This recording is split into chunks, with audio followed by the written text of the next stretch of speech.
Data turagushima kandi duhimbashe izina ryawe, turagushimira urukundo rwawe, imbabazi zawe n'ubuntu bwawe, turagushimira impuhwe zawe ugirira buri wese kandi utarobanura ku butoni.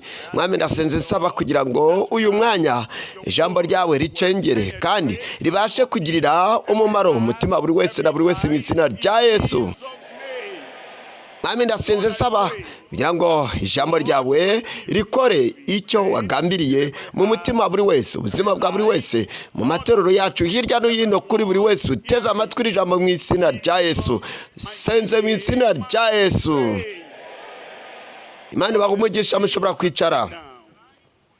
Uyu mwanya twongeye kugaruka muri Yakobo igice cya kabiri. Yakobo igice cya kabiri tujye gusoma ku murongo wa 14. Murongo wa 14 hagira hati: mbese bene data, byavura iki niba umuntu avuga yuko afite kwizera nyamara akaba ari nta mirimo akora? Bene uko kwizera kumeze gutyo. Ubwoko bw'uko kwizera, kwa kwizera kudakora, uko kwizera kudakora, kudahindura ndetse kutabasha kugira uwo guhindura. Ubwo bwoko bwo kwizera kwabasha kumukiza.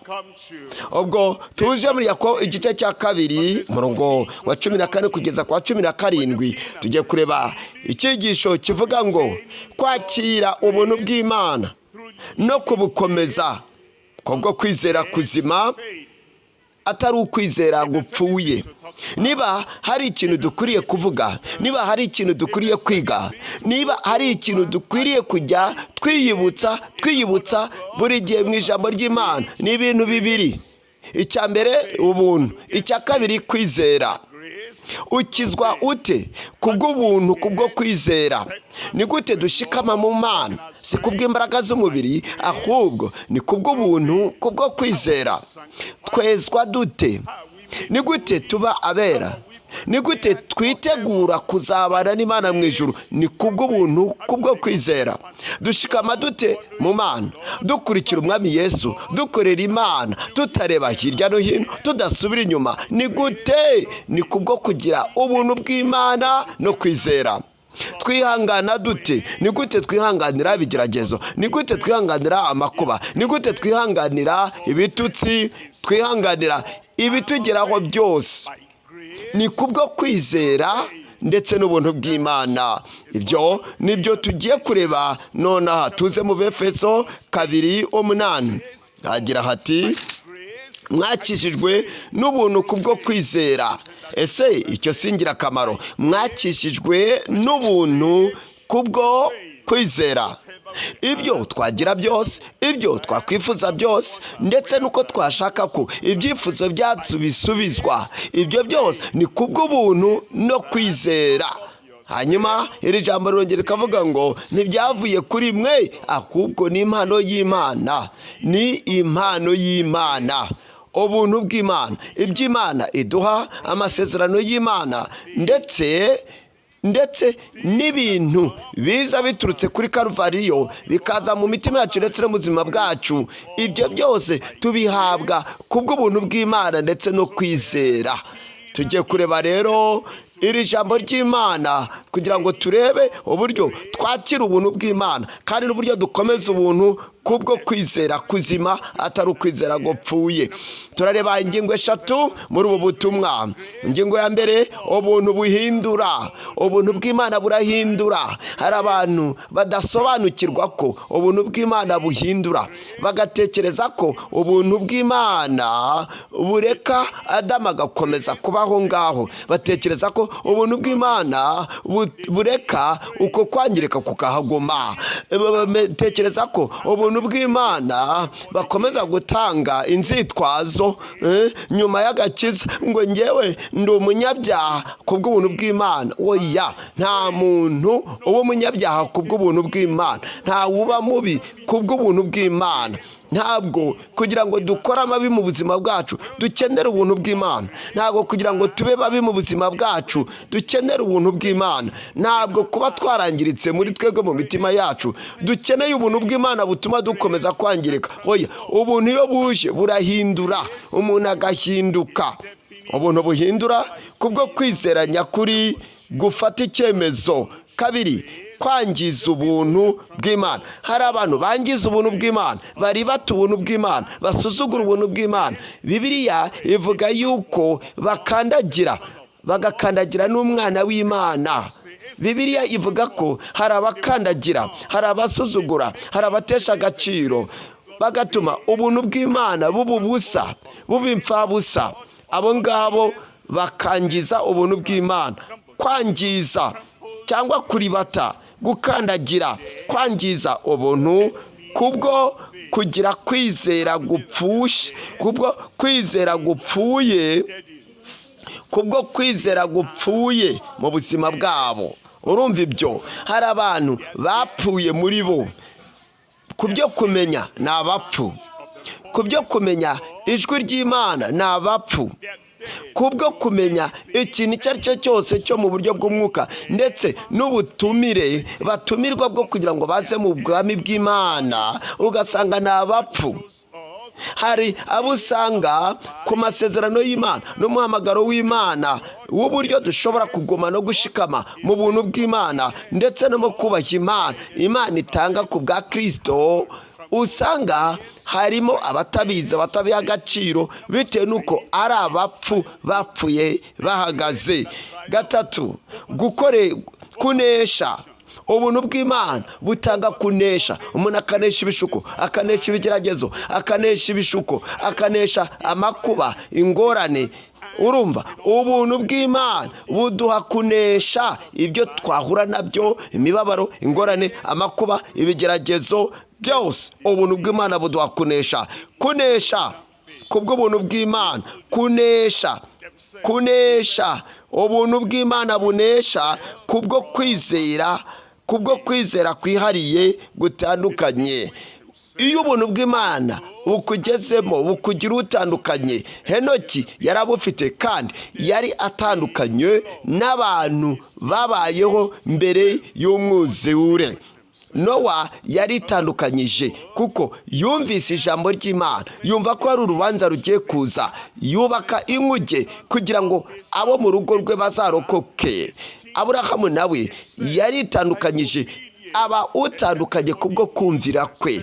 Buri wese akwiriye kumenya intambwe yagiye, kuko yagiye atazi iyo ajya. Ubu ni bwo bwoko bw'ubuntu bukugira unesha, bukatugira n'abantu batandukanye kubwo kwizera dufite ndetse n'ubuntu bw'Imana. Iyo ibyo tubifite, ntabwo tuba nk'aba bantu basanzwe, abagabo basanzwe, abagore basanzwe, usanga babaho, ugasanga badatandukanye n'abandi bantu kandi bavuga yuko bafite kwizera. Oya, iyo ufite ubuntu bw'Imana bunesha, ubuntu bw'Imana butsinda, uba ufite ubwo buntu butuma uba uwihariye, uba utandukanye, ukaba uwihariye kandi ukaba utandukanye. Ubuntu bunesha kubwo kwizera kwihariye gutandukanye. Ingingo ya mbere, ubuntu buhindura kubwo kwizera nyakuri gufata icyemezo. Tuze muri Tito igice cya 2 umurongo wa 11 wagira ati: kuko ubuntu bw'Imana buzanira abantu bose agakiza bwabonetse. Niba ufite ubuntu bw'Imana, ubwo buntu bw'Imana ukaba warabwemeye, ubwo buntu bw'Imana ukaba warabwakiriye, Bibiliya ivuga ko buguha agakiza, bukuzanira agakiza. Agakiza ni iki? Agakiza ni inararibonye ituma uba utandukanye nuko wari uri mu gihe cyashize. Niba ufite experience y'agakiza, agakiza nyakuri katari pirate, agakiza nyakuri waka kandi wumva utaka gakiza, ndakumva kandimo mu buzima bwanjye. Iyo kakugezemo kazana impinduka mu buzima bwawe. Agakiza kazana impinduka. Ako gakiza rero gahindura abantu, kabonekeye, ubuntu bwabonekeye abantu bose. Reba icyo ubuntu bw'Imana bukora mu buzima bw'umuntu. 12, butwigisha kureka kutubaha Imana n'irari ry'iby'isi, butwigisha kujya twirinda dukiranuka, twubaha Imana mu gihe cya none. Ubwo buntu bw'Imana iyo butujemo buraduhindura, bugatuma tubaho dukiranuka, tubaho twirinda, ikindi twubaha Imana muri kino gihe cya none. Iyi ngingo eshatu tuyirebemo ibintu bitatu. Icya mbere, ubuntu buhindura kubwo kwiringira, kwizera kwiringira Imana. Kabiri, kubaha Imana kudafifitse kubwo kugira kwizera kumaramaje, ukagira kwizera mu buzima bwawe. Niba ubuzima bwawe utarasubizwa, ugakomeza kwizera. Ikindi kandi, niba ubona ibyo utegereje, ubona ibyo ushaka, utari wabigeraho, utari wabibona, ugakomeza uko kwizera, ni ubuntu bw'Imana butuma tugira uko kwizera kudafifitse. Ingingo ya gatatu, ingeso nziza mu gihe uri mu bigeragezo bigerageza kwizera kwawe. Icya mbere, tugiye kureba ubuntu buhindura kubwo kwiringira kwizera. Tito 2:11, kuko ubuntu bw'Imana buzanira abantu bose agakiza bwabonetse. Ntabwo ijambo ry'Imana rivuga ngo bwemewe n'abantu bose, bwakiriwe n'abantu bose. Oya, ni ikintu kimwe kuba Imana yarabugeneye abantu bose, ni ikindi kintu cyo kuba buri wese ku giti cye azemera ibyo Imana yatanze, ngo abantu babigire. Niki yatanze? Ni ubuntu bw'Imana, yarabutanze. Ni wowe ukwiriye kumenya ngo n'ubwanjye nshobora kubugira, nshobora kubwakira bukampindura, kandi impinduka ndayikeneye kugira ngo mbe uwiteguye kuzajya mu ijuru, kuko guhinduka ntabwo nakwihindura, ariko ubuntu bw'Imana bwaturutse mu ijuru kugira ngo bumpindure. Ndabwakiriye, ndabwemereye. N'igihe ubwemeye ukabwakira, nibwo bugira umumaro mu buzima bwawe. Umurongo wa 12 hagira hati, butwigisha. Reba icyo ubuntu bw'Imana. Hari abantu bavuga ngo mfite ubuntu bw'Imana, ubuntu ndabufite. Bwa buntu ugasanga ntibubigisha, ugasanga ntibubayobora, ugasanga ntibubereka uko bakwiriye gukora. Nta buntu ufite nibumeze utyo mu buzima bwawe. Nta buntu ufite mu buzima bwawe niba uteye utyo mu mibereho yawe ndetse no mu buzima bwawe, mu mibereho yawe. Reka dufate urugero. Igihe ufite ikaramu, iyo karamu kuba uyifite, uzandika kubera ko ufite ikaramu. Ni kimwe rero, igihe ufite ubuntu bw'Imana, hari icyo buzagufasha gukora ndetse no kugeraho. Ubuntu bw'Imana bumara iki? Butwigisha kureka kutubaha Imana n'irari ry'iby'isi. Butwigisha kujya twirinda dukiranuka twubaha Imana mu gihe cya none. Abantu bafite ubuntu bw'Imana babaho bicisha bugufi mu buzima bwabo, babaho bagwa neza. Ntabwo babaho ubuzima bwo kuba batagira icyo bitayeho, ntabwo babaho mu buzima bayoborwa na kamere, ntabwo babaho mu buzima bwo gukiranirwa mu buzima bwabo. Ntabwo ubuntu bw'Imana butuziramo kugira ngo tube indangare, butuziramo kugira ngo tube abantu batagira icyo bitaho, ku buryo ushobora kureba umuntu uri kuvuga ko ufite ubuntu, ati mfite ubuntu, ntagomba uko bikwiye, ariko mfite ubuntu bw'Imana. Oya, nta buntu bw'Imana ufite. Ubuntu bw'Imana uritwa ngo urabufite, uracyari umunyakamere, uracyabaho ubuzima bwanduye, uracyabaho ubuzima bwo gukiranirwa, uracyabaho ubuzima busa naho utigishwa ijambo ry'Imana. Niba ufite ubuntu bw'Imana, ubwo buntu bw'Imana buzaza bukwigishe, buzaza buguhindure, ku buryo uko byagenda kose ibishuko bizaza bigushukira kugira ngo ukiranirwe, ukore ibyaha. Ibyo bintu ntuzabikora. Niba ufite ubuntu bw'Imana nyakuri, uzahakana igishuko icyo ari cyo cyose kikugusha mu cyaha. Uzahakana ikintu icyo ari cyo cyose cyiza kikuyobora kugira ngo ukore ibidashimwa n'Uwiteka Imana. Niba wemerera ibishuko ukagwa mu bishuko ugakora amabi, nta buntu bw'Imana bukurimo, nta buntu bw'Imana ufite. Niba uri wa wundi Satani aje akakoshya, aje akagushuka kugira ngo ugiriye abandi bantu ubagirire nabi, ukabyemera, nta buntu bw'Imana ufite. Niba uri wa wundi Satani agira igikoresho, ukaba uri kwanduza abantu, ukaba utuma bagira ibitekerezo by'ubusambanyi muri bo, nta buntu bw'Imana bukurimo mu mibereho yawe ndetse no mu buzima bwawe. Niba uri wa wundi wambara imyambaro idafashije, imyambaro y'urukozasoni, abakurebye bigatuma bagira amarari muri bo mu buzima bwawe, mu mibereho yawe, nta buntu bw'Imana ufite. Igihe uri guhananura abantu kubw'ibyo bishuko byawe, ibyo bishuko byawe nta buntu bw'Imana bukurimo. Bibiliya iratubwira ngo niba turi mu Mana, tukaba turi mu gakiza, tukaba dufite ubuntu bw'Imana,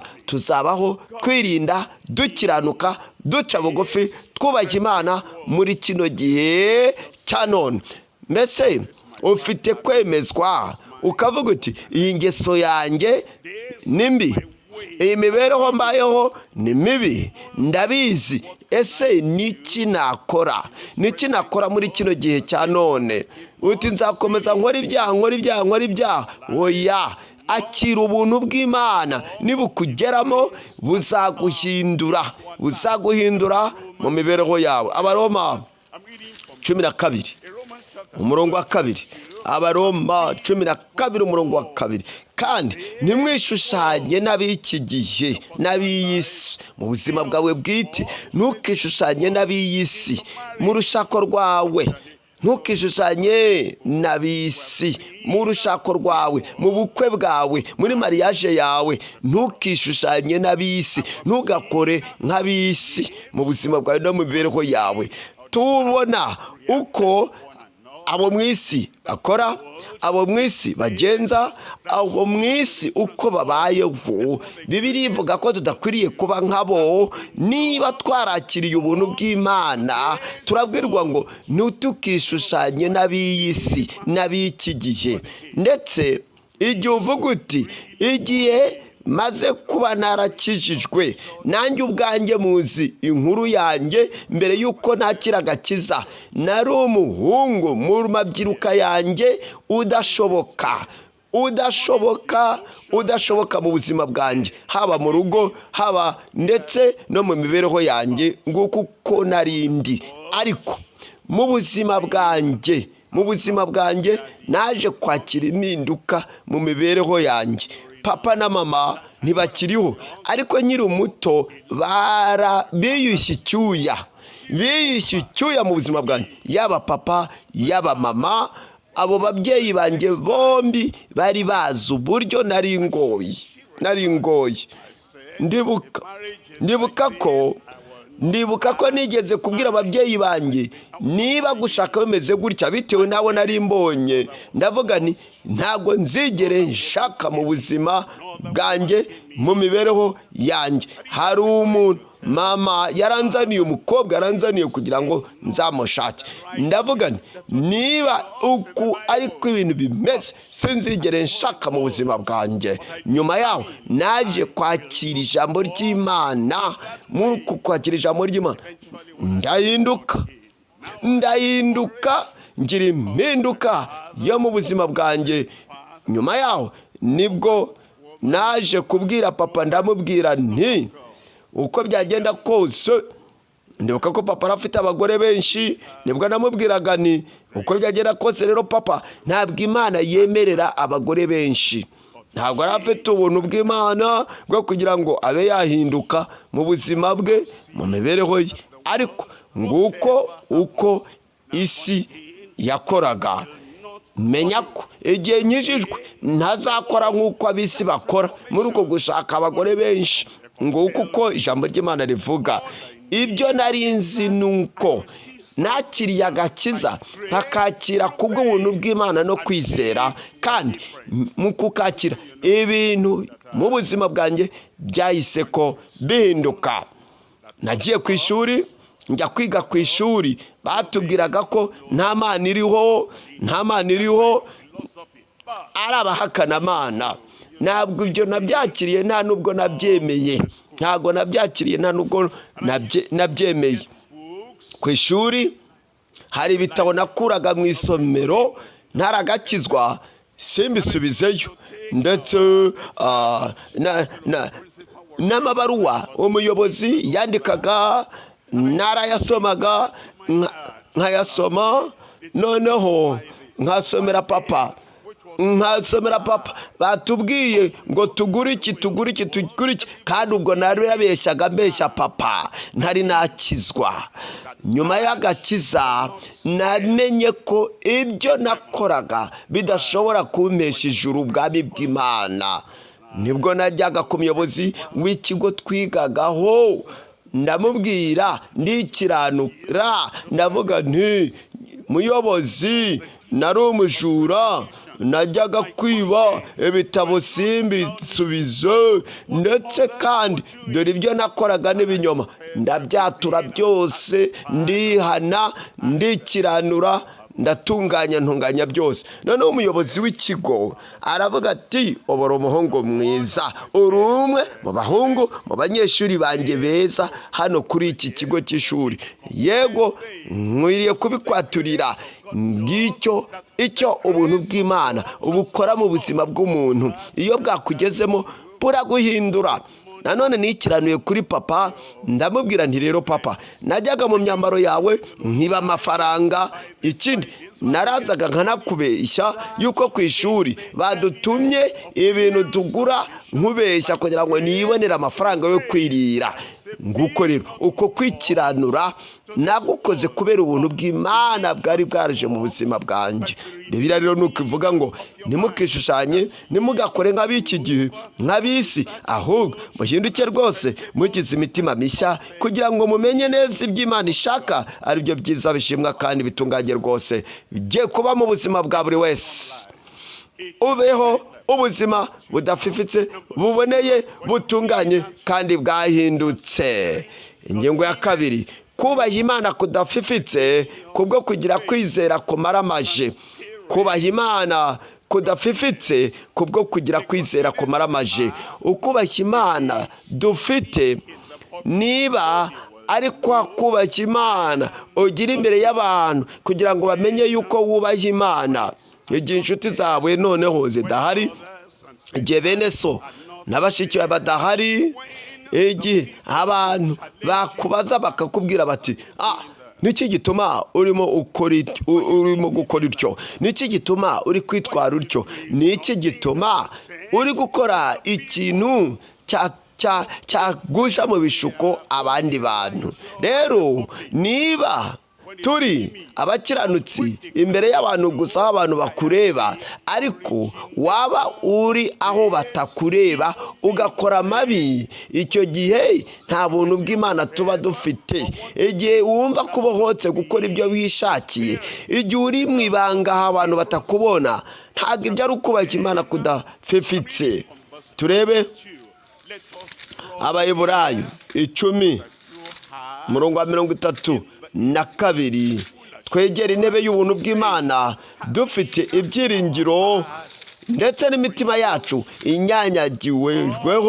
inyanyagijweho, ndetse no kwikuramo umutima mubi, kandi imibiri yacu yuhagijwe amazi meza.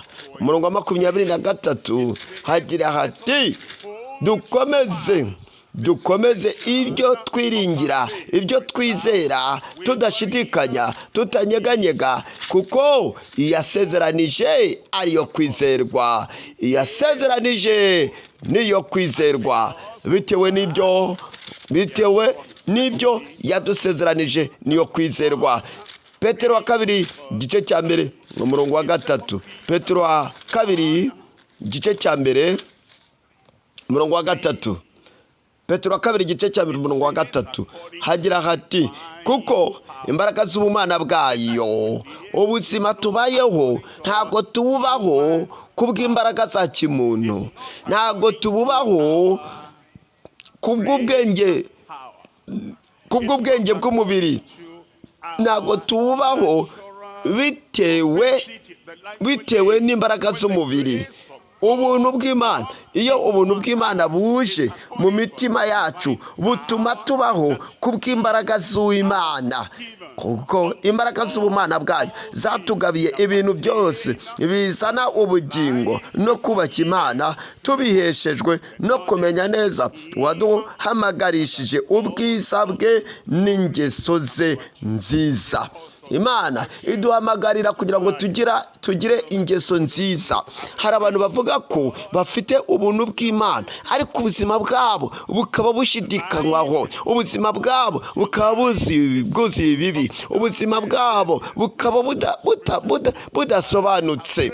Umuntu agakomeza kuvuga ngo afite ubuntu bw'Imana. Ubuntu bw'Imana iyo bwakugezemo wakira imbaraga zo kugira ngo ubashe kubaho ubuzima bukiranuka kandi bwubaka Imana. Kubw'imbaraga z'ubumana bwayo zatugabiye ibintu byose bizana ubugingo no kubaka Imana. Uzagira kubaka Imana muri wowe tubiheshejwe no kumenya neza rwose waduhamagarishije ubwiza bwe n'ingeso nziza zose. Murongo wa 4, ibyo nibyo byatumye aduha ibyo yasezeranije by'igiciro cyinshi. Ibi ntabwo tubibona kubw'imbaraga za kimuntu, tubibona kubw'imbaraga z'Imana. Ibyo nibyo byatumye iduha ibyo yasezeranije by'igiciro cyinshi bikomeye cyane, kugira ngo bibatere gufatanya na kamere y'Imana. Rero kugira ngo kugire akamero k'Imana, igihe ufite akamero k'Imana ntuziba. Abafite akamero k'Imana ntibiba, abafite akamero k'Imana ntibaheheta, ntibasambana. Abafite akamero k'Imana ntabwo biba, ntabwo babaho ubuzima bari babayeho mu gihe cyashize. Aba bafite akamero k'Imana, bafite akamero k'Imana kubwo buntu bw'Imana babaho ubuzima budafifitse, ubuzima buboneye. Tumaze gukira, guhunga no gukira kononekara kwazanywe mu isi no kwifuza.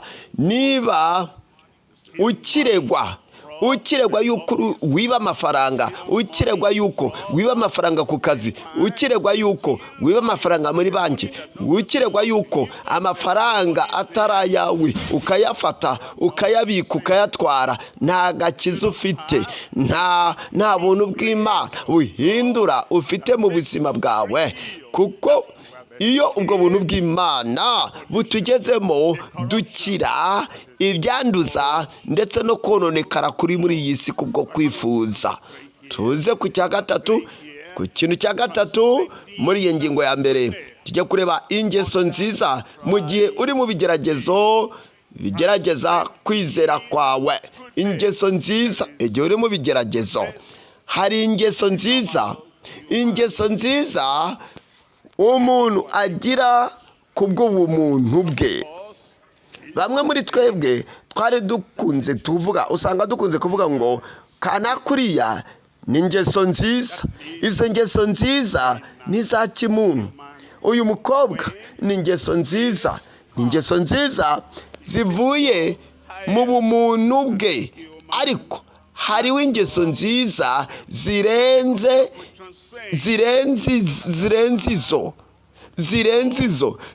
izo kuba ingeso nziza mu buzima bwawe, mu mibereho yawe, mu miterere yawe no muri kamere yawe. Hariho ingeso nziza zirenze izo muri kamere zawe, nizo turi kuvuga muri kano kanya.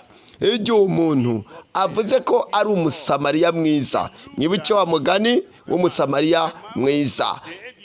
Uriya musamariya mwiza yasanze umuntu ari hafi yo gupfa, aramufata. Muri uko kumufata aragenda amujyana kwa muganga ndetse aranamwomora.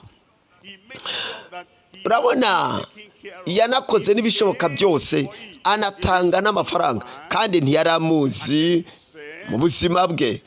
Kandi aranamubwira ati, naramuka amafaranga nguhaye abaye make, ndi bugaruke mbashe gutanga ayasigaye yose, n'ayasigaye yose nyatange. Uko rero ni ukurenza, ni ukuvuga gukora ibirenze ibyari bisabwa, ibyasabwaga. Muzi ko ugukiranuka twamye tubwiriza, ugomba kugira gukiranuka kurenzeho. Igihe ufite kwera, ni uko kwezwa atari ukwezwa kw'inyuma gusa, ahubwo ni ukwezwa kwa kundi kunagera n'imbere muri wowe, ubiheshwa n'ubuntu bw'Imana. Ubuntu bw'Imana. Igihe wumva ibyo kwihanganira ibigeragezo, kwihanganira ibishuko, utivovota utijujuta, ukarenga ibyo ndetse ugasengera abantu, ukanafasha abakugerageza, abagutoteza. Ubwo ni mu buryo burenze. Igihe bagukubise urushyi ku itama rimwe, ukihangana, nturwane, ntukore intambara, ubwo ni ubuzima busanzwe bw'umukristo. Igihe ugumyaho ugafasha abantu, ukagirira neza abantu mu buzima bwawe, ugahindura irindi tama bakarikubitamo, ngubwo uburyo tuvuga bwo kurenza. Rero iyo twumvise ijambo ry'Imana, iryo jambo ry'Imana tukarikomeza, ibyo ni byiza, ni ibisanzwe. Ariko hagomba kubaho kurenza, kubera ubuntu bw'Imana mu buzima bwacu. Igihe tugasenga mu buryo burenze ibyo dusabwa, icyo gihe ngiki cyo ndi kuvuga ko hari ibyo Imana idusaba, ingeso nziza mu gihe uri mu bigeragezo bigerageza kwizera kwawe. Petero wa mbere, igice cya mbere, umurongo wa 7, igice cya mbere umurongo wa 7, agira ati, kugira ngo kwizera kwanyu, hari abantu bazagerageza kwizera kwawe, bavuga bati, uyu muntu aravuga ko ari umurokore, tugiye kumutega ibigeragezo, tumugerageze. Ku kazi aho ukora bazakugerageza, aho uri bazakugerageza. Bavuga bati, uyu muntu avuga ko asengera mu itorero ryemera kwezwa ndetse no gukiranuka. Bazakugerageza kugira ngo barebe iki kurimo. Niba nuvuga uti, jyewe nizera kubabarira, yuko umuntu aba agomba kubabarira igihe icyo ari cyo cyose, bazagukubita, bazaguha mu nsuzumire, barebe niba uko kubabarira kukurimo muri wowe mu buzima bwawe. Niba tukizera yuko umugabo agomba kugira umugore umwe, umugore agomba kugira umugabo umwe mu buzima bwawe, bazakugerageza. Haza umugore aze akugerageze, ashaka kugira ngo akugushe mu gishuko, ashaka kugusha mu gishuko. Arimo arasuzuma, azanye mu nsuzumire niba uzakomeza kuba umwizerwa wo kumva ko ari umugabo umwe, ari umugore umwe mu buzima. Mu byo uzahura nabyo byose, mu byo wakora byose, ukwiriye gushikama, ugakomeza kugira ingeso nziza, nubwo waba uhuye n'ibishuko ndetse n'ibigeragezo. Umurongo wa 7 uragira uti, kugira ngo kwizera kwanyu kugaragare ko kurusha izahabu igiciro cyinshi, kandi izahabu nubwo ishira igeragereshwa umuriro, kandi kugira ngo kwizera kwanyu kugaragare ko ari ukukuri, amaherezo kubahesha ishimwe n'ubwiza n'icyubahiro bwo Kristo azahishurwa. Manuka ku murongo wa 8. Umurongo wa 8 ugira uti, uwo mumukunda mutaramubona, kandi nubwo none mutamureba muramwizera bitavugwa, nicyo gituma mwishima ibyishimo byiza bitavugwa. Tuze ku ngingo ya kabiri. Muri iyi ngingo ya kabiri tugiye kureba ingingo ivuga ngo kwangiza ubuntu cyangwa gukandagira ubuntu cyangwa gukerensa ubuntu bw'Imana kubwo kugira kwizera gupfuye. Yakobo igice cya kabiri umurongo wa 17. 2:17 Yakobo agira ati uko niko kwizera iyo kudafite imirimo, ahubwo kuri konyine kuba gupfuye. Urabona ibyo? Niba kwizera, uko kwizera kudafite imirimo, uko kwizera kukaba kuri konyine kuba gupfuye. Mbere yuko uza kuri Kristo nta cyatumaga ushimwa n'Imana, ariko ubwo wizeye umwami Yesu Kristo, ukaba warizeye umwami Yesu, uko kwizera Kristo kwari gukwiye kuzana imbuto z'umwuka muri wowe. Nizihe? Urukundo. Ukagira imbuto y'urukundo mu buzima bwawe. Niba kwizera kwawe kudafite urukundo, kurapfuye. Urumva ibyo? Umunezero. Niba kwizera kwawe kudafite umunezero wo kunezerwa gukorera Imana, umunezero wo kunezezwa nuko ufite agakiza, kunezezwa nuko ubayeho kubw'ubuntu bw'Imana, ufite kunezezwa nuko uri kubabazwa baguhora Kristo, uri gutukwa baguhora Kristo, cyangwa se guharanira ko abantu bakizwa. Niba nta mbuto y'umunezero uko kwizera kwawe gufite, kurapfuye. Niko kwizera iyo kudafite amahoro kuba gupfuye.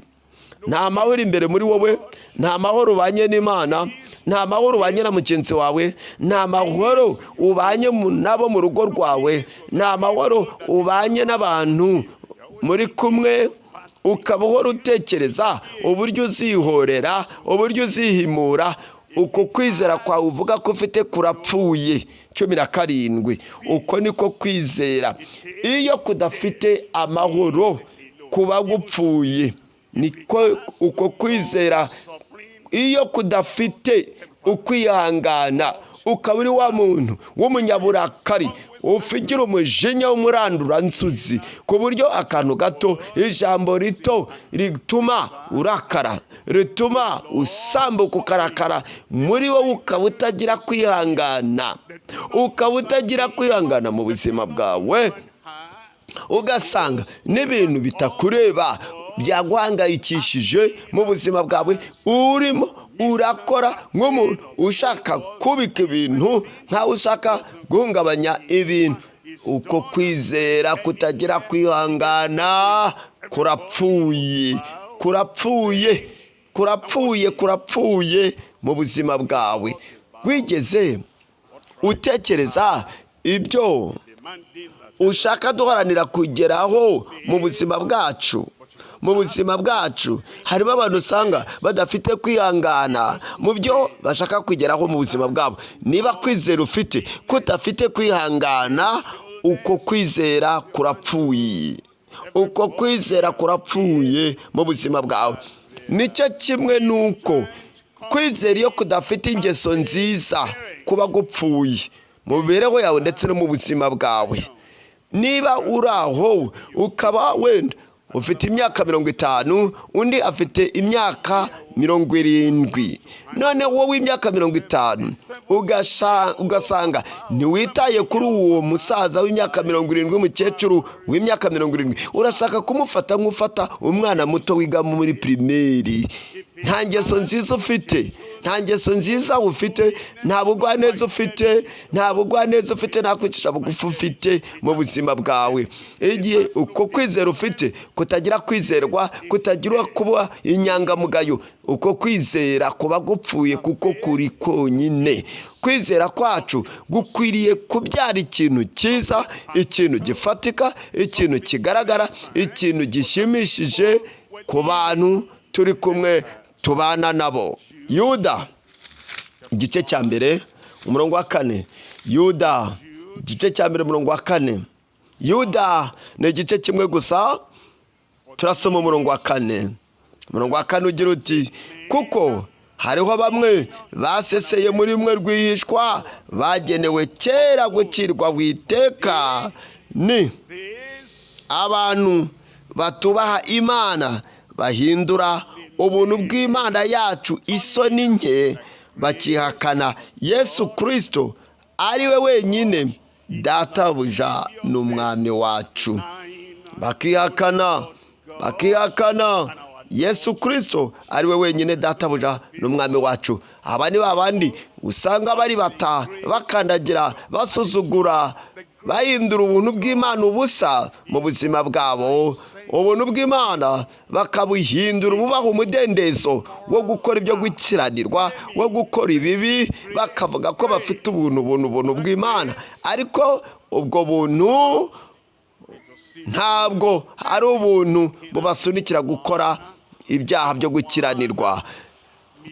Ibintu bitatu muri ingingo ya 2: kumva nabi ubuntu bw'Imana gukorwa n'abitwa ko ari abizera ariko ari abizera ku izina. 2, gukoresha ubuntu bw'Imana nabi ku bafite ingeso zitari iza Gikristo.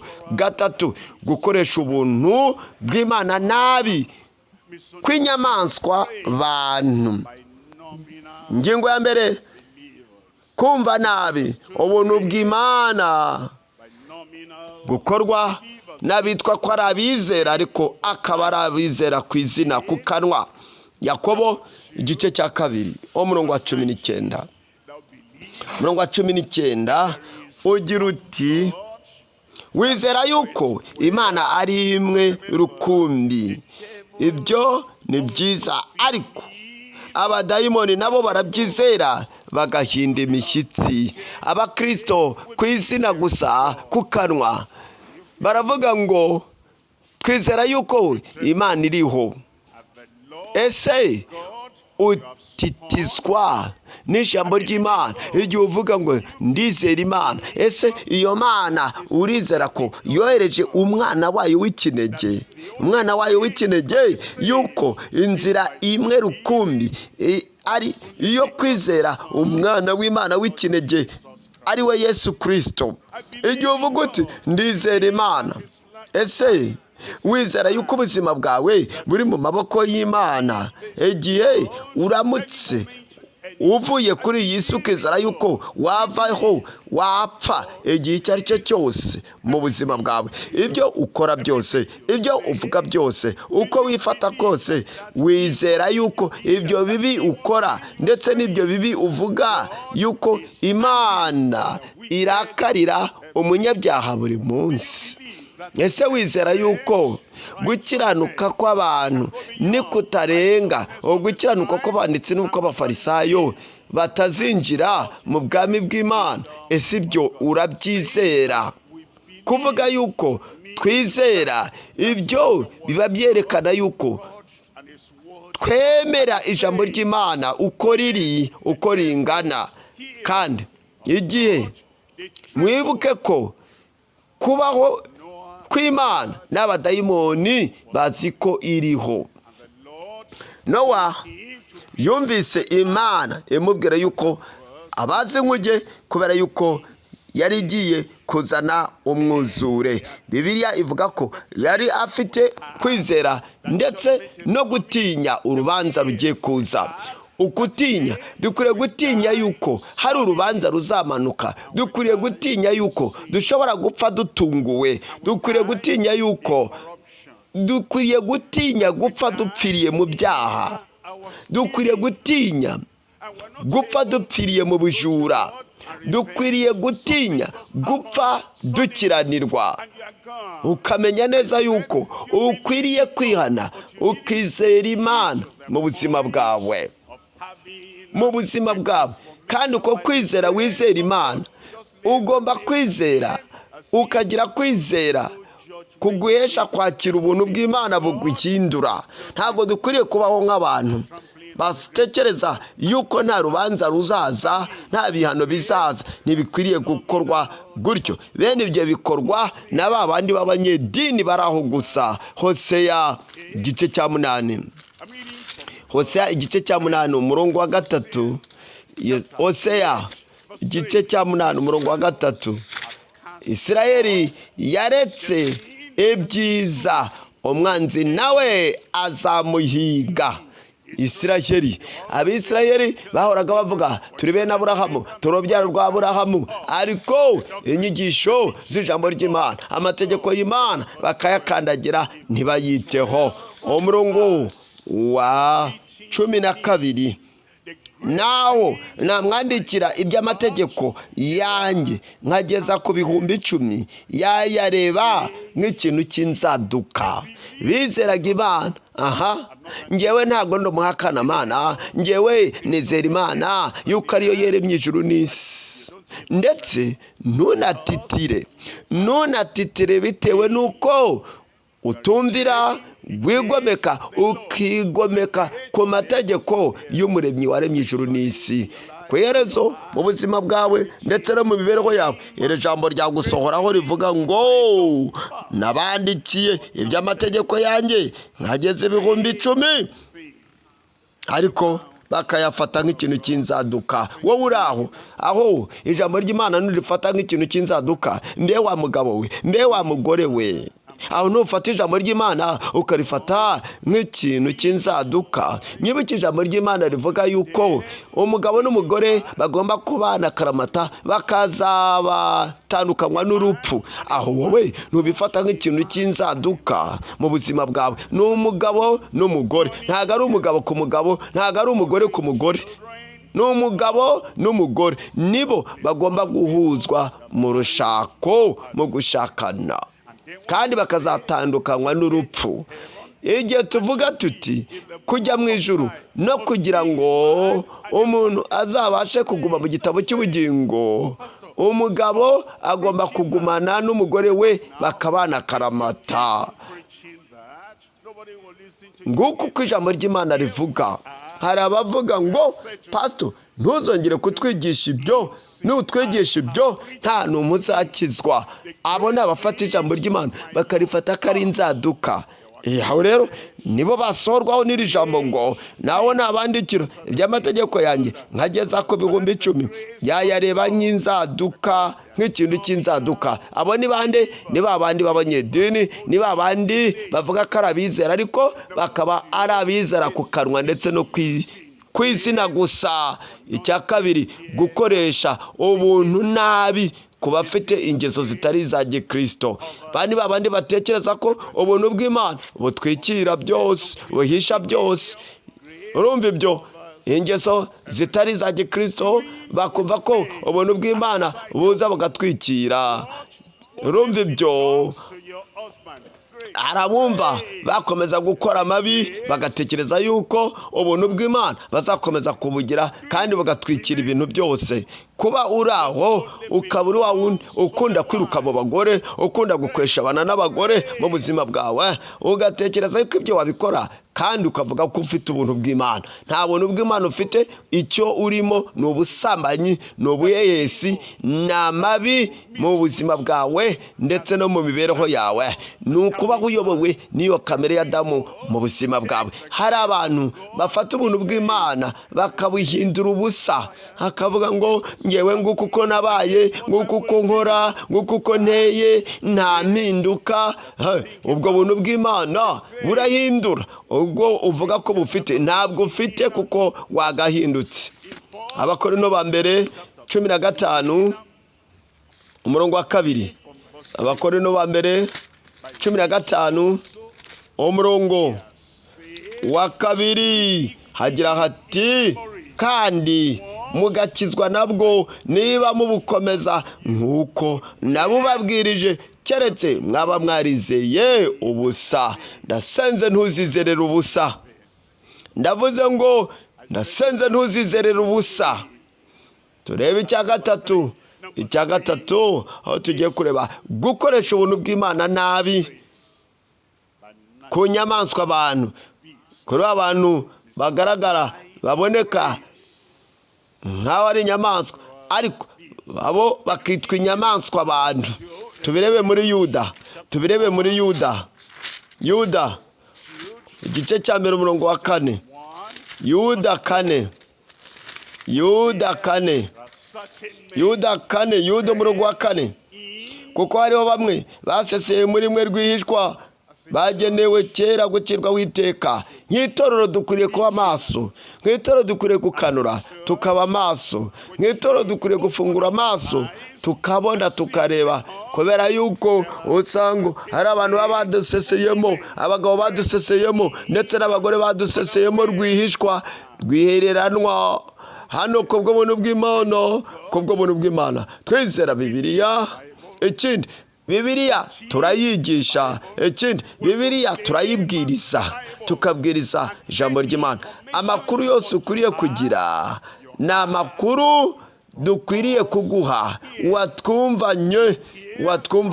Ndetse iri jambo ry'Imana iyo uryumva ryigishwa, turyigisha kandi tudaca ku ruhande, mu buryo busobanutse. Nta muntu dutinya, nta muntu dufitiye ubwoba, kandi nta nubwo dutinya ingaruka zishobora kuba zava mu byo twabwiriza cyangwa tubwiriza muri Bibiliya. Niba rero uwo ari we wese waba uri hano, ujye wibuka ko hari abashobora kuduseseramo. Rero dukwiriye kuba maso. Usanga tutakiri maso nka mbere. Umuntu akumva yuko GS wa Deeper Life yagiye mu Bwongereza. Noneho umuntu akandika ibyo, noneho wowe ntusobanukirwe ko hari abantu bashaka gutatanya itorero, bavuga ngo GS yimukiye mu Bwongereza, ngo GS yarimutse yagiye mu Bwongereza. Abo ni abaseseye rero, babagambiriye gusenya itorero. Hari abantu usanga babifata bakabikwiragiza, bakabyamamaza, uyu akabiha undi. Ntabwo nigeze nimuka, ntawe nimukiye. Noneho mumbwire, narimutse se? Ibyo ni ibinyoma, ni ibihuha. Iyo ngiye mba ngiye gukoresha ibiterane, mba ngiye gukoresha za konferanse ndetse n'ibiterane. Hari ibidaca ku ikoranabuhanga, urumva, bitewe n'igihe gitandukanye. Bamwe mu bihugu njyamo, nkaho nagiye mu kwezi kwa gatanu, nk'igihugu nagiye mu kwezi kwa gatanu, hari amasaha arindwi imbere y'isaha dufite. Noneho igihe ari nka saa moya, hakaba ari saa 8 z'ijoro. Ibyo rero ntibyashoboka bitewe nuko ibihe bitandukanye. Noneho nsoje mu by'ukuri nagiye aba njya muri Philippines, mva muri Philippines ndambuka njya Dubai, ndetse njya muri Amerika. Nuko ngeze mu ndege nirukanka hirya no hino, nari nkeneye iminsi mikeya yo kuruhuka kugira ngo ntagaruka nshogoye, ntagaruka ndushye, ntagaruka nshotse, sinongere kubwiriza. Niyo mpamvu naruhutse, bitewe nuko namaze icyo gihe ndi kuruhuka. Bababwira yuko GS atakiri naha, yagiye mu Bwongereza, ariho yimukiye. Ngo yarimutse, kandi sinimutse. Igihe musomye ayo makuru y'ibihuha, ntimukayaha agaciro. Hari umuntu wanyandikiye ibaruwa. Iyo baruwa ayandikira i London, ndetse akoresha aderese y'itorero ryacu i London. Iyo baruwa nyifunguye, umuntu aravuga ati, ndakwakiriye, ndakwandikiye, nkeneye gusengerwa, nkeneye ubujyanama, ariko numvise yuko ubu wimukiye i London. Ntuzizere ikinyoma. Urusanga ari abantu baduseseyemo b'indangare, bahumanye. Usanga ari bo bashaka guhumanya imitima y'abantu kugira ngo mwange pasiteri wanyu. Ndasenze kugira ngo wowe kugira uzabigukorera. Bibiliya iravuga ngo kuko hariho abagabo bamwe, abagore bamwe baseseye muri mwe rwihishwa, bagenewe kera gucirwa witeka. Bagenewe kera gucirwa witeka n'abantu batubashye Imana. Abo bose baseseye, baba bicaranye natwe hano cyangwa se bakaba bari kumva ibyo tuvuga, bakagenda bagakwiragiza ibinyoma hirya no hino ku isi bakoresheje imbuga nkoranyambaga. Abo nibo bitwa ko ari abantu batubaha Imana, bahindura ubuntu bw'Imana yacu isoni nke, bakihakana Yesu Kristo ari we wenyine databuja n'umwami wacu. Baracyavuga yuko bari mu itorero ari abakristo b'itorero, ariko hari abakristo bandi matorero, ariko kandi bihakana umwami umwe rukumbi, umwami Yesu Kristo ari we Kristo Yesu umwami wacu. Tugiye kureba umurongo wa 10.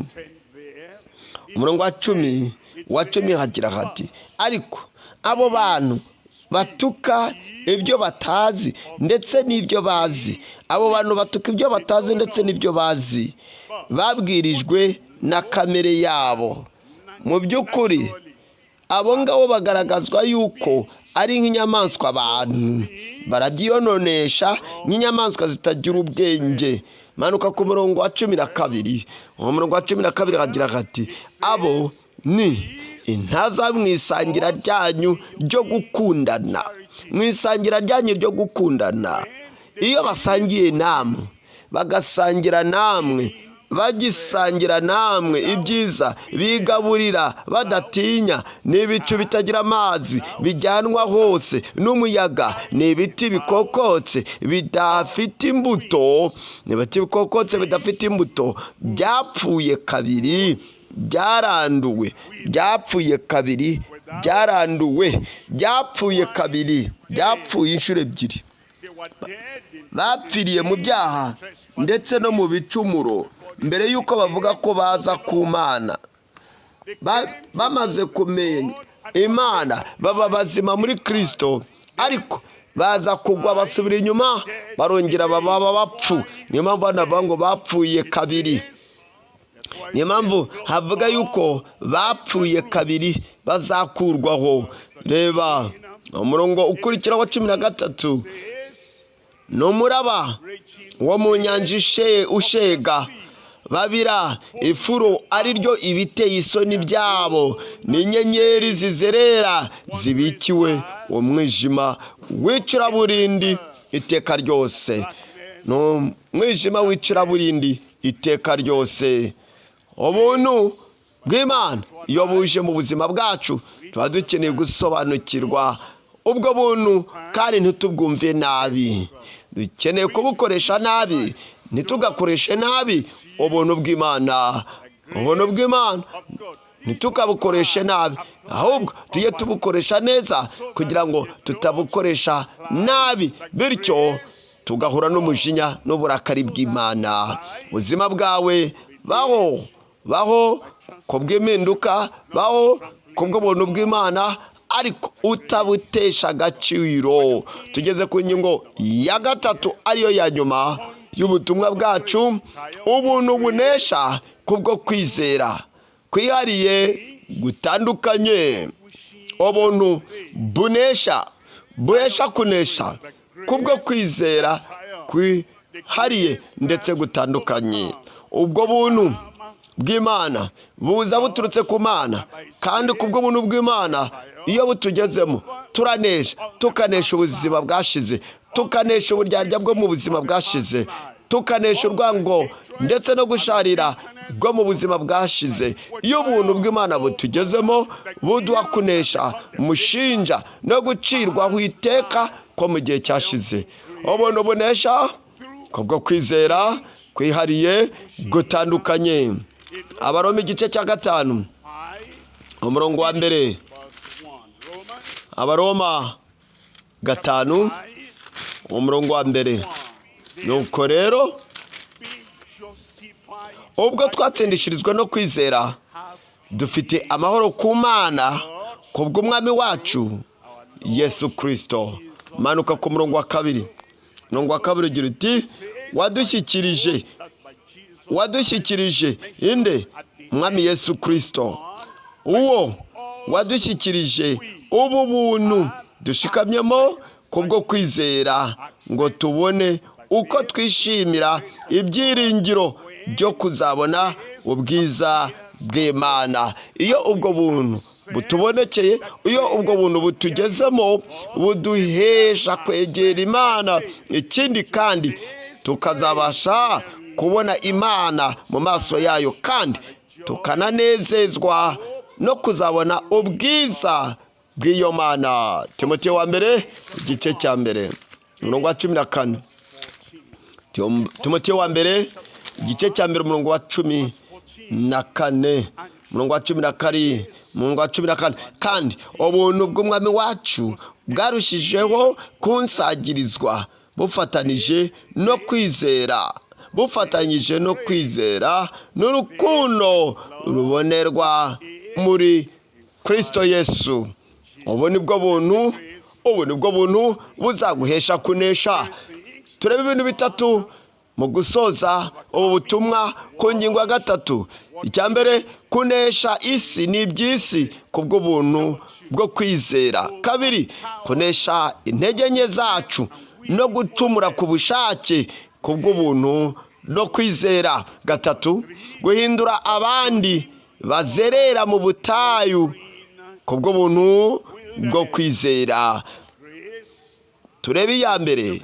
Icya mbere, muri ngingo ya nyuma, muri ngingo isoza, kunesha isi n'iby'isi kubwo buntu bwo kwizera. Kubwo buntu no kwizera. Yohana wa mbere igice cya 5 umurongo wa 4. Yohana wa mbere igice cya 5 umurongo wa 4. Kuko icyabyawe n'Imana, kuko umuntu wese wabyawe n'Imana wese anesha iby'isi. Kandi ukuri ko kunesha kwanesheje iby'isi ni ukwizera kwacu.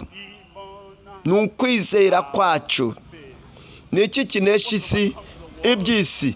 Ni ukwizera kwacu. Manuka ku murongo wa 5. Umurongo wa 5 uragira uti, ninde unesha iby'isi keretse uwizera yuko Yesu ari umwana w'Imana. Keretse uwizera yuko Yesu ari umwana w'Imana. Yesu ari umwana w'Imana. Yaje aturutse mu ijuru kugira ngo abana b'abantu abahindure baba abana b'Imana. Ikindi kandi bazabashe no kujya mu ijuru. Niwe wenyine ushobora kuduhindura, kuko nta rindi zina ryahawe abantu kugira ngo riduheshe agakiza, tubone agakiza. Iryo zina ni irihe? Ni Yesu. Uriya murinzi wa gereza yarabajije ati, niki nakora kugira ngo nkizwe? Baramubwira bati, izere umwami Yesu urakizwa, kandi ab'isi bose bazabona agakiza ku mwami Imana biturutse ku mwami Yesu. Niyo mpamvu ijambo ry'Imana rivuga riti, nkiza ndabona gukizwa, nkiza indwara ndabona gukira indwara. Ni uwo mutima wihana, ni uwo mutima ufite inzara n'inyota, niwo ubasha kwakira ibyo Imana itanga. Ako gakiza tukabona kubwo kwizera, kandi ako gakiza kagatuma tunesha isi n'iby'isi. Yakobo 4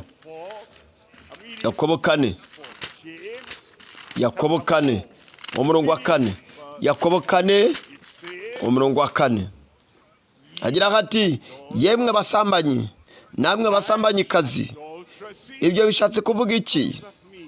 Iyo umuntu abayeho akareka umugabo we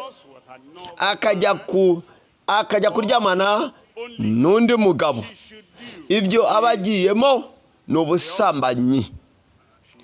Ibyo abagiyemo ni umusambanyi. Wajya kuryamana n'umugore, yaba ari wo mu rusengero ariko akaba ari umugore utari uwawe, cyangwa nawe mugore ukajya kuryamana n'undi mugabo ariko akaba ari umugabo utari uwawe, ubwo ni ubusambanyi. uri umusambanyikazi wa mugore ukora utyo, nawe uri umusambanyi wa mugabo we ukora utyo. niba ukora utyo, niba uri aho ugakorera ibyo wagakorera gukorera umugore wawe, ukabikorera undi mugore, ukaryamana nawe, uri umusambanyi. n'uwo mugore ni umusambanyikazi, hari umugabo ushobora kuvuga ngo jyewe mfite uburenganzira bwo kubikora, ugasanga ari guca inyuma y'umugore we, n'umugore we nawe ugasanga aravuga ati tugiye kugira 50-50, kuva mugabo nanjye nciye inyuma ngiye kuguca inyuma.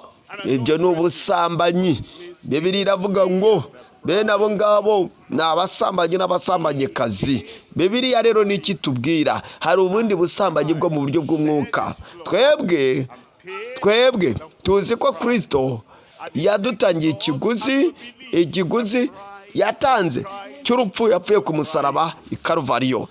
Itorero ni umugeni, hanyuma Kristo ni umukwe.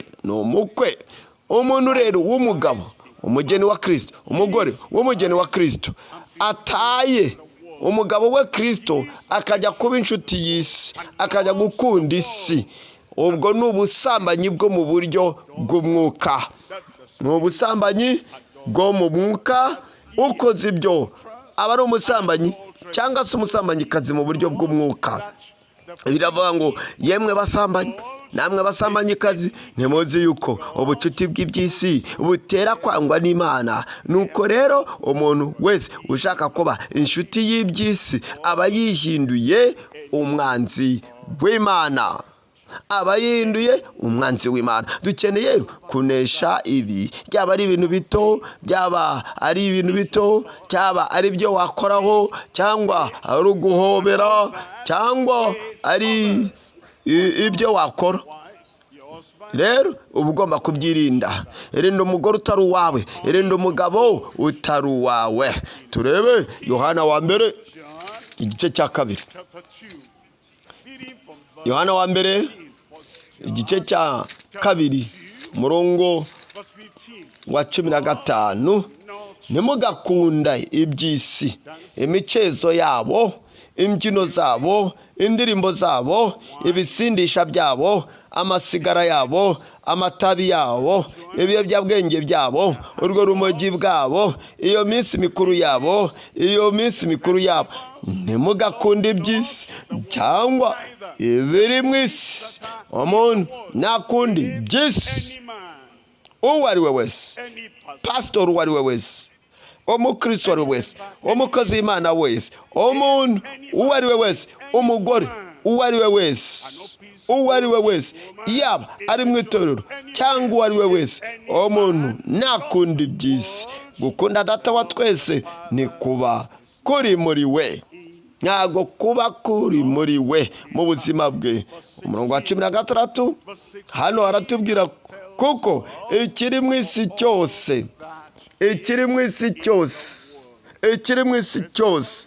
iminsi mikuru, imihango n'imigenzo, abo ngabo bajya mu tubyiniro, bajya gushimisha umubiri. Ibyo byose biri mu isi. Ni irari ry'isi, ni irari ry'umubiri, irari ry'amaso, cyangwa kwibona ku by'ubugingo, bidaturuka kuri Data wa twese, ahubwo bituruka mu isi. 17.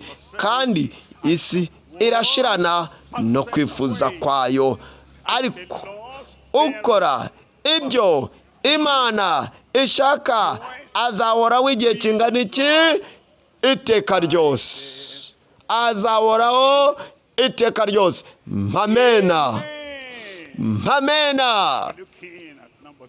Tugiye kureba icya 2 muri iyi ngingo isoza: kunesha intege nke zacu no gucumura ku bushake, kubw'ubuntu no kwizera.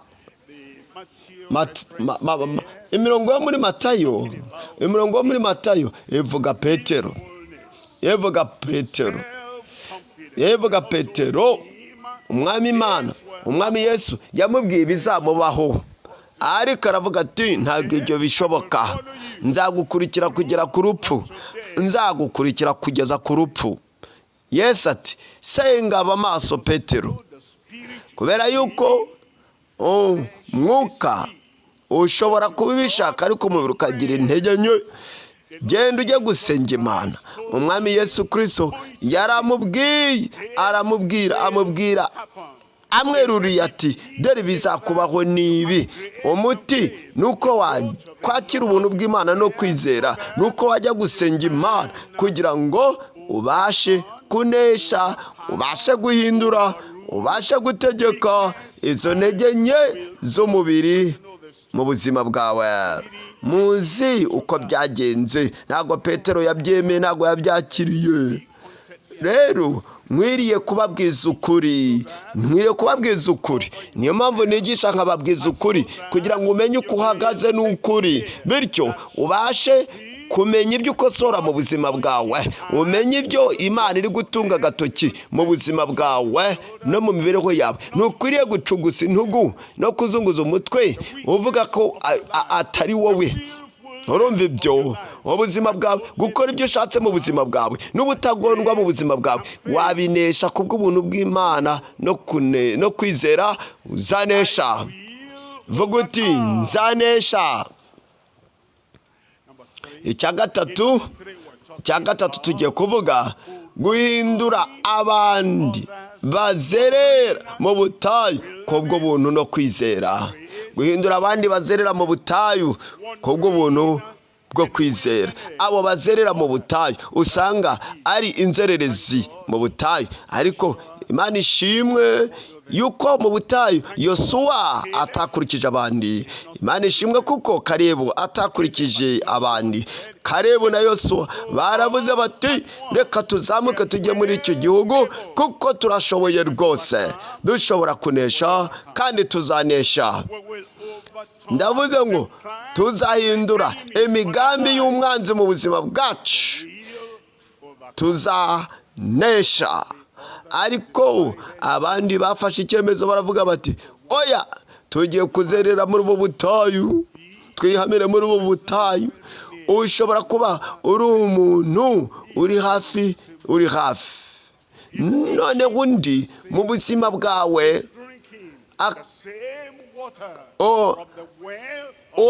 ashobora kuba ari umuntu muri kunywera ku iriba rimwe ry'amazi, ariko muri we akaba ari kugaragara yuko akora ibyo yishakiye, akaba ari kugaragara yuko ayoborwa na kamere, ari muri urwo ruzerero rwo mu butayu. Ariko nka Kalebu na Yosuwa ukwiriye kumara amaze ugafata icyemezo cy'uko wamenye Imana mbere y'uko umenya uwo muntu ushaka kugusubiza inyuma. Waje ku Mana mbere y'uko umenyana n'uwo nguwo kanakuwo na nyirakanakuwo. Niba nyirakanakuwo ari inzererezi yo mu butayu, ari ugaragara yuko yuzuye kutubaka Imana no kudatinya Imana, akaba adashaka kujya mu gihugu cy'isezerano, fata icyemezo wowe ubwawe ku giti cyawe, ube nka Kalebu. Fata icyemezo ube nka Yosuwa. Fata icyemezo uvuga uti jyewe nafashe icyemezo, jyewe naragambiriye mu mutima wanjye yuko ntaziyandurisha ikintu icyo ari cyo cyose. Ibyo abandi wabona bakora byose ntukabikore niba bitarimo kubaha Imana. Icyerekezo wabona abandi bajyamo ntukaginyuremo niba nta kubaha Imana kurimo. Fata icyemezo. Ni ukuvuga gufata icyemezo uzagira intsinzi ndetse no kunesha mu buzima bwawe, bityo bigatuma utaba nk'abandi bantu. Uzanesha. Vuga uti nzanesha. Imigani 21 umurongo wa 16. Imigani 21 umurongo wa 16.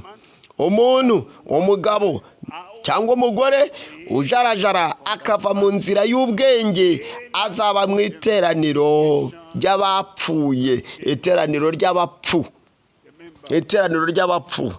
Umwene data, uwo mushiki wacu, uwo mwene data uzerera hirya no hino ugasanga aranyaragurika hirya no hino, akava mu kuri, akava mu nzira y'ukuri n'iy'ubwenge.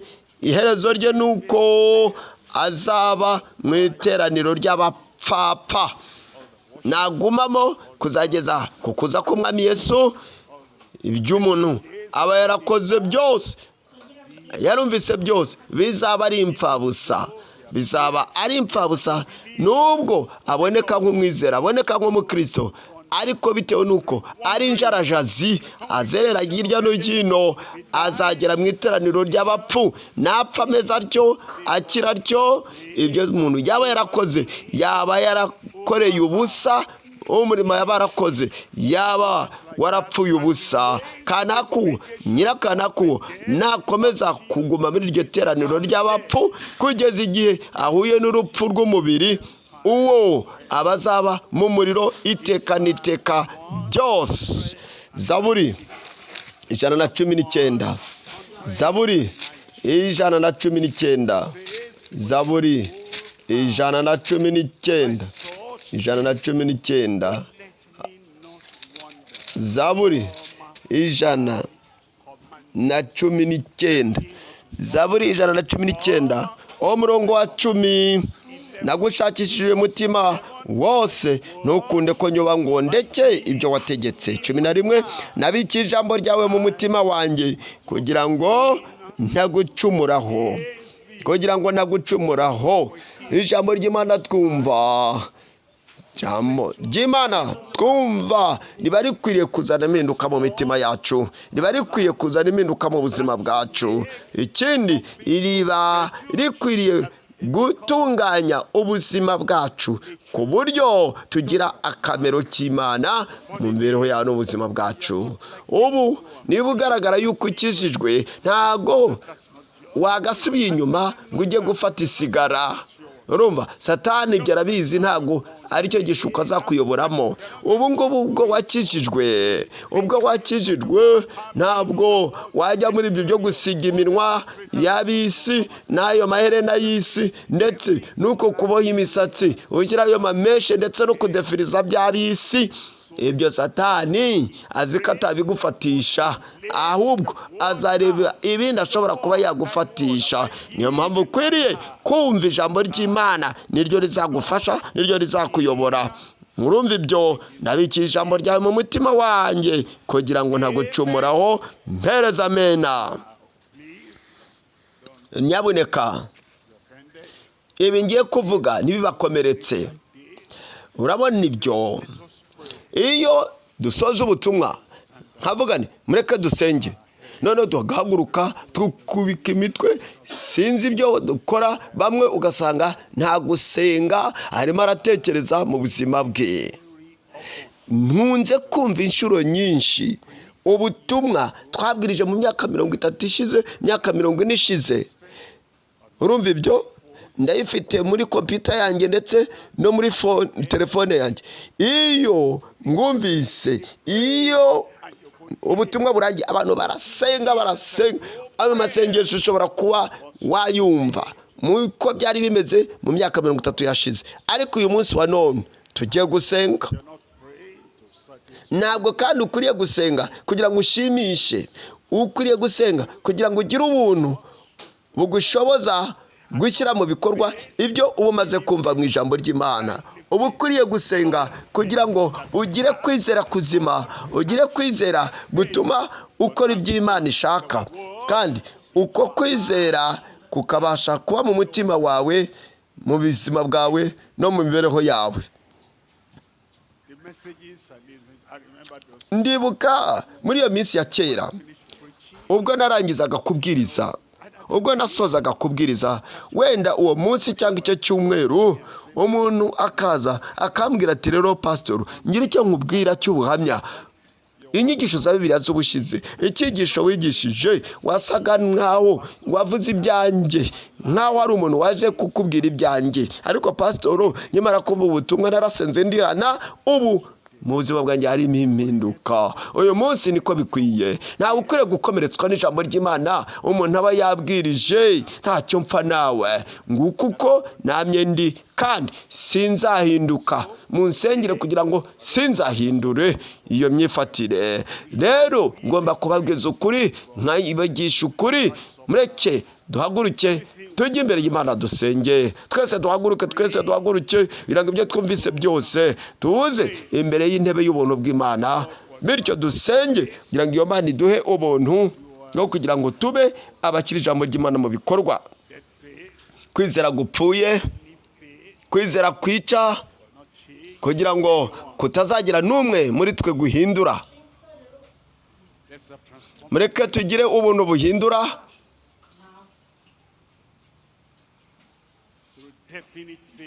tugire kwizera, ukwizera kugaragara, ukwizera kuboneka, ukwizera gufata icyemezo, kwizera gusobanutse, kwizera gufata icyemezo. Nafashe icyemezo cyo gukurikira Yesu, sinzasubira inyuma. Gira umwami Yesu.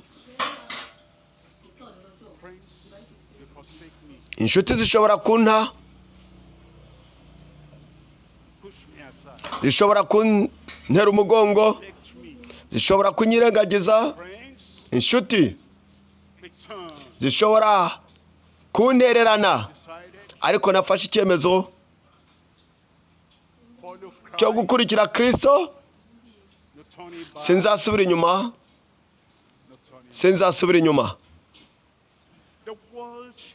Isi iri inyuma yanjye,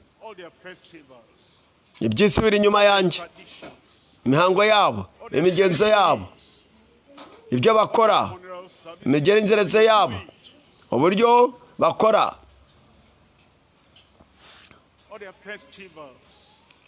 ibyo bakora byose bitarimo kubaha Imana. Ibyo by'isi nabiteye umugongo. Umusaraba uri imbere yanjye. Sinzasubira inyuma.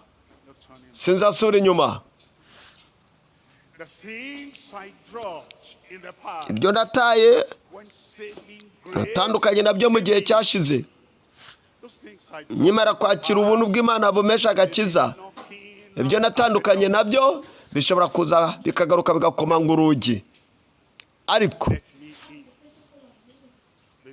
sinzabyemerera.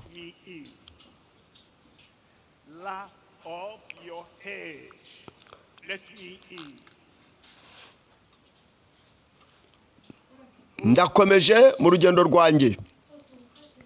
Inshuti za kera, inshuti z'abahungu, inshuti z'abakobwa,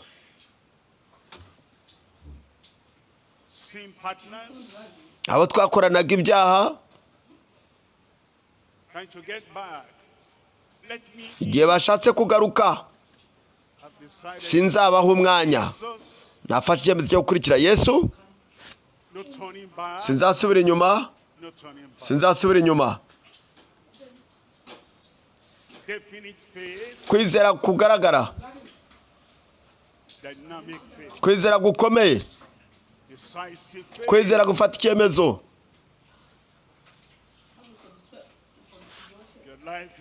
Ubuzima bwawe bwarahindutse ubuzima busanzwe.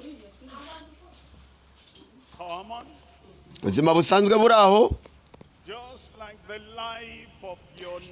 ukaba ubayeho nk'abo banyabyaha muturanye. Kanguka.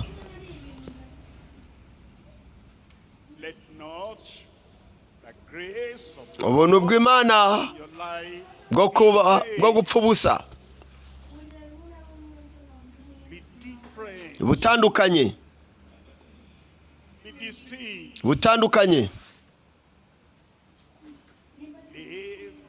Baho ubuzima bwo kubaha Imana kudafifitse. Kubaha Imana.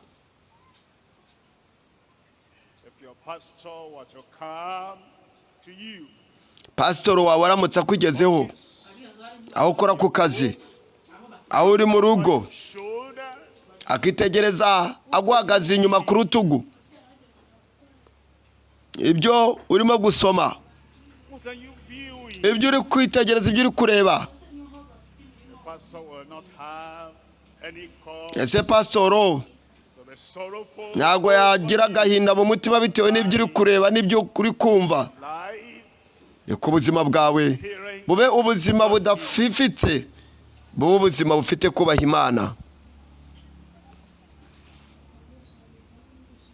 life, Ubuzima sending goodness, bufite ingeso nziza transcending, higher, ziboneye, greater, above normal, beyond normal, ubuzima buboneye, transcending goodness. Even ubuzima bumurika. is under trial. Nubwo kwizera kwawe kwahura n'ibigeragezo, No anger, ntukagire umujinya, ntukivovote, ntugasubire inyuma. Well, the man kept on and on and on. The father figure, the mother figure in his life said, Samson, my son, where are you going? Samsoni ntabwo yumvise ababyeyi be, what I'm doing. baramuhannye, akomeza kuvuga ngo njyewe nzi ibyo nkora. He thought he had anointing. Yatekereje yuko yari afite amavuta, When he had power, yari asizwe amavuta, yari afite imbaraga. grace, grace, grace. Ariko byaje kumubana bibi. Don't misunderstand Akira that ubuntu word. bw'Imana, ntukabwumve nabi, ntukabukoreshe nabi, Don't misuse ntukabukoreshe that nabi. word. Iryo jambo ntukarikoreshe nabi. Grace. Don't misapply that word. Iryo jambo ntukarikoreshe nabi. If truly you have grace, there will be salvation Niba ufite ubuntu there. bw'Imana nyakuri, If truly uzagira you have agakiza. grace, there will be Niba ufite ubuntu bw'Imana, godliness uzagira there. kubaha Imana If truly kudafifitse. you have grace, Niba there ufite will be ubuntu bw'Imana, transcending uzagira goodness there. ingeso nziza. In Dusenze mu Jesus' izina name we rya pray. Yesu. The Lord Uwiteka asubije answer gusenga your kwawe. prayers. The Lord Uwiteka grants you more aguha grace, ubuntu, higher aguha grace, imbaraga, aguha greater ubuntu. grace. The Lord Ndasenze will ngo hold Uwiteka you up by his agufatishe right ukuboko hand. kwe kw'iburyo. The devil Satani may kind of ashobora kugira ngo tempt, but you will akugerageze, triumph in uzanesha mu Jesus' izina name. rya Yesu.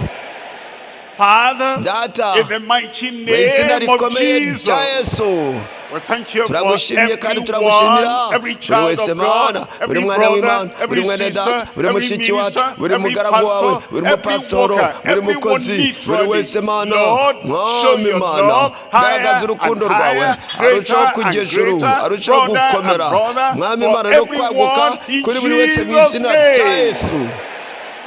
Where Mwami I've Mana, been careless aho in the twari past, turi indangare mu gihe Lord, we cyashize, pray, tukaba twarabaye forgive, indangare. forget, Mana, and babarira renew every kandi life uvugurure in buri wese mu Jesus' izina name. rya Yesu. Lord, Mwami, every ndasabye moment, kugira ngo every day, ibihe byose, every iminsi day, yose, every week, ndetse buri minsi every yose, week, buri cyumweru, every month, buri cyumweru, every buri month kwezi, throughout the buri year, kwezi, abundant ndetse grace na buri for mwaka. everyone. Ndasenze ubuntu busaze kuri buri wese, Sufficient grace ubuntu for buhagije kuri buri everyone. wese. Mana, Overcoming ubuntu grace for bunesha kuri buri everyone in wese mu Jesus' izina rya name. Yesu. Lord, Mwami, your word ndasabye will ijambo not ryawe be lost ntirizabe on us. impfabusa kuri buri wese. Everyone Mana, ndasaba will profit buri by wese the word ijambo ryawe has riryamugirira umumaro. Make your people Mana, reka stronger. abantu bawe ubakomeze, Make your people reka abantu bawe purer. urusheho kubaboneza, And make reka abantu your bawe people Mana walk ubafashe in the bagendere valley of the mu shadow nzira of death nziza, without banyure mu gikombe any cy'igicucu stain cy'urupfu and nta without kibanduza, any weakness, ndetse without nta any n'ikibasubiza sickness inyuma, or nta messenger ndwara, of death, ndetse touching n'intumwa y'urupfu everyone ikora in kuri buri wese mu Jesus' izina name. rya Yesu. ndasabye buri wese agira ubuzima buhanitse, ubuzima burushaho kubonera, ubuzima butunganye, ubuzima bwishimye bunezeje kuri buri wese mu izina rya Yesu. uri Imana nziza, Mana wagiriye neza buri wese. ubuntu bwawe ukomeze muri buri wese, kuba Imana kube kuri buri wese, kandi neza yawe yo Uwiteka ikomeze kuri buri wese. mwene data mushiki wacu hano hirya no hino, Mwami Imana aho turi kwigira isomo mu izina rya Yesu, wabikoze, wabikoze, wabikoze, senze mu izina rya Yesu. Imana ibahe umugisha, Imana irakwishimiye, kandi uzanezerwa mu Mwami mu izina rya Yesu.